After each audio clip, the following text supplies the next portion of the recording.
আমি এই দেশে অক্টোবর 2023-এ কেয়ার ভিসায় আসি। আসার পর থেকে আমার কেয়ার কোম্পানি কোনো কাজ দেয় নাই। এর কয়েক মাস পরে আমার কোম্পানি রিবুকড হয়ে যায় এবং আমি রিভোকেশন ইমেইল পাই। কোনো সময় আমার কোম্পানি কোনোদিন ফুল টাইম ওয়ার্ক দেয় নাই। আমি শুরু থেকেই সাবস্টিটিউট 20 আওয়ার্স কেয়ার সেক্টরে অন্যান্য কোম্পানিতে করে আসছি।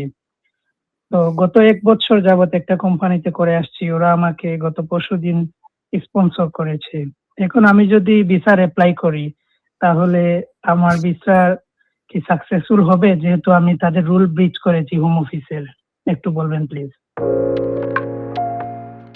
ধন্যবাদ। আপনার কাছ থেকে প্রশ্নটা পেয়েছি এবং আপনার কনসার্ন রাইটলি আপনি বলেছেন। আমিও কিন্তু আপনার সঙ্গে একমত। কারণ আল্টিমেটলি তারা কাজ দেয়নি, সেক্ষেত্রে তারা ব্রিচ করেছে এবং আপনাকে কাজ না দিয়ে আপনাকে ব্রিচ করতে বাধ্য করেছে। অতএব এক্ষেত্রে ২ পক্ষই কিন্তু ব্রিচ। আপনি কারণ এখানে বলা হয়েছে যে অ্যাডিশনাল জব আপনি তখনই করতে পারবেন যখন আপনার মেইন কাজটা আপনি প্রপারলি কন্টিনিউ করবেন, তখনই আপনি অ্যাডিশনাল জব করতে পারবেন। যাই হোক, আপনি অ্যাডিশনাল জব করেছেন এবং আপনি অন্য জায়গা থেকে কস্ট নিয়েছেন। এখন আপনার অপশন একটাই, কি হবে ইউ নেভার নো। হয়তোবা ওরা ভেরিফিকেশনে নাও যেতে পারে।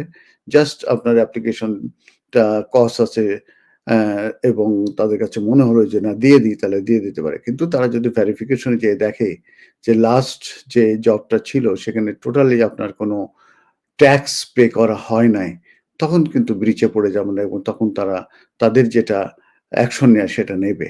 অতএব এই মুহূর্তে আপনার কোনো অপশন নাই যে আপনি হাত তুলা দিয়ে বসে থাকবেন, সেটাও আপনি পারবেন না। আবার অ্যাপ্লিকেশন যে করবেন নিশ্চিন্ত মনে, সেটার ক্ষেত্রেও কিন্তু মানে সাকসেস হওয়ার কোনো গ্যারান্টি নেই।